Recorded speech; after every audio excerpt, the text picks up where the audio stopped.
Assalamualaikum warahmatullahi wabarakatuh. Kami dari kelompok 1 akan menjelaskan mengenai peran KPK di berbagai tingkat. Yang pertama, peran KPK di tingkat daerah. Yang kedua, peran KPK di tingkat provinsi. Yang ketiga, peran KPK di tingkat nasional. Dan kami juga akan memberikan kesimpulan dan juga terdapat soal serta pembahasan. Saya, Adinda Zatalini, absen 1 akan menjelaskan mengenai peran KPK di tingkat daerah.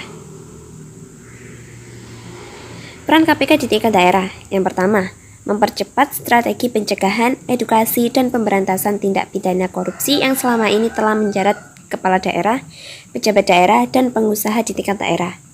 Yang kedua, mengontrol hasrat korupsi yang lahir dari kekuasaan tanpa batas dengan bermodalkan profesionalitas, akuntabilitas, dan integritas yang tinggi, kehadiran KPK perwakilan di tingkat daerah. Yang ketiga, meningkatkan kinerja KPK dalam pemberantasan korupsi, baik dari segi atau konteks pencegahan maupun penindakan, penyelidikan, penyidikan, dan penuntutan di tingkat daerah. Yang keempat, melakukan pencegahan terhadap tindak pidana korupsi hingga melakukan monitoring dari penyelenggaraan untuk pemerintah pada suatu negara yang ditangani dalam lingkup daerah. Yang kelima, untuk memperkuat pencegahan di tingkat daerah, misalnya terkait penguatan kepatuhan penyampaian laporan harta kekayaan penyelenggara negara atau LHKPN, pelaporan gratifikasi, serta program pendidikan atau kampanye anti korupsi di daerah. Peran Komisi Pemberantasan Korupsi di tingkat provinsi. Yang pertama, mempercepat strategi pencegahan, edukasi, dan pemberantasan tindak pidana korupsi yang selama ini telah menjerat kepala daerah, pejabat daerah, dan pengusaha di tingkat provinsi. Yang kedua, mengontrol hasrat korupsi yang lahir dari kekuasaan tanpa batas dengan bermodalkan profesionalitas, akuntabilitas, dan integritas yang tinggi. Kehadiran KPK di tingkat provinsi diharapkan dapat mengontrol hal tersebut. Yang ketiga, meningkatkan kinerja KPK dalam pemberantasan korupsi, baik dari segi konteks pencegahan maupun penindakan seperti penyelidikan, penyidikan, dan penuntutan di tingkat provinsi. 4. Melakukan pencegahan terhadap tindak pidana korupsi hingga melakukan monitoring dari penyelenggaraan pemerintah pada sebuah negara yang ditangani dalam lingkup provinsi. Yang terakhir, untuk memperkuat pencegahan di tingkat provinsi, misalnya terkait penguatan kepatuhan penyampaian laporan harta kekayaan penyelenggara negara atau LHKPN, pelaporan gratifikasi, serta program pendidikan atau kampanye anti korupsi di tingkat provinsi. Peran KPK di tingkat nasional. 1. Melakukan tindakan-tindakan pencegahan sehingga tidak terjadi tindak pidana korupsi. Yang kedua, melakukan koordinasi dengan instansi yang berwenang melaksanakan pemberantasan tindak pidana korupsi dan instansi yang bertugas melaksanakan pelayanan. Yang ketiga, memonitoring atau mengawasi terhadap penyelenggaraan pemerintahan negara. Dan yang keempat, melakukan supervisi terhadap instansi yang berwenang melaksanakan pemberantasan tindak pidana korupsi. Yang kelima, melakukan penyelidikan, penyidikan, dan penuntutan terhadap tindak pidana korupsi. Dan yang terakhir, melakukan tindakan untuk melaksanakan penetapan hakim dan putusan pengadilan yang telah memperoleh kekuatan hukum yang tetap. Berdasarkan materi yang telah disampaikan, maka dapat kita tarik kesimpulan sebagai berikut.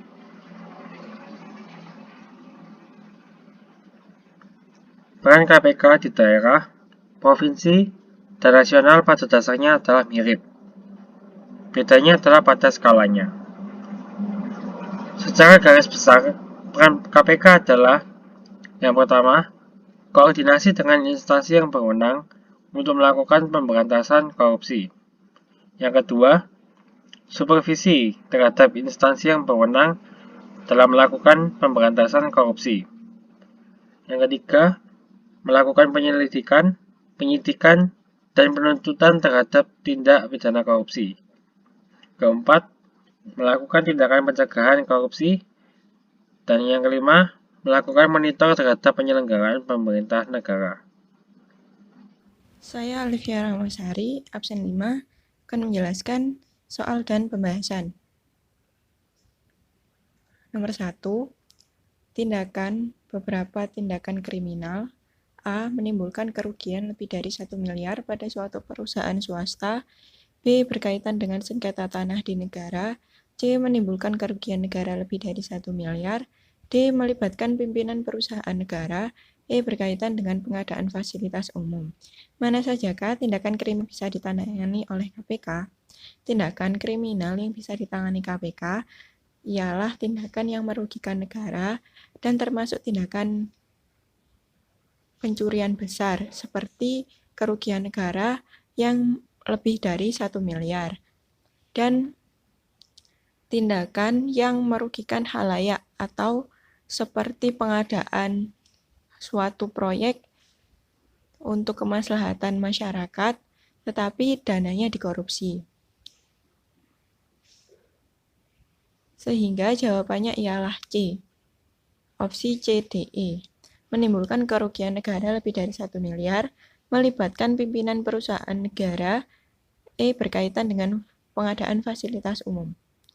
Nomor 2, undang-undang yang mengatur tentang KPK pertama kali ialah undang-undang pada KPK sudah pernah diganti, tetapi yang pertama kali yang mengatur ialah A. Undang-Undang Nomor 30 Tahun 2002.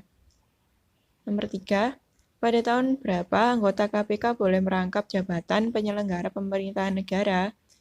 A. 2017, B. 2018, C. 2019, D. 2020. Pada awalnya, KPK dibentuk dengan pejabat-pejabat KPK yang independen, tidak terkait dengan instansi manapun. Tetapi pada tahun 2019 terjadi perubahan pasal-pasal KPK yang kontroversial, juga banyak didemo oleh masyarakat yang diwakili oleh mahasiswa-mahasiswa. Tetapi undang-undang itu tetap tidak disahkan. Sehingga jawabannya ialah C, tahun 2019. Nomor 4.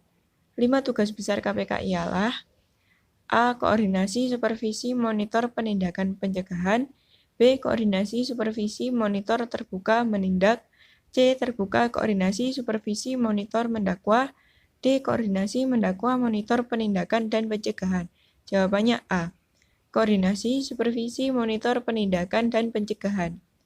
Nomor 5. Asas-asas KPK ialah A. Integritas, religius, solutif, komunikatif, dan akuntabilitas.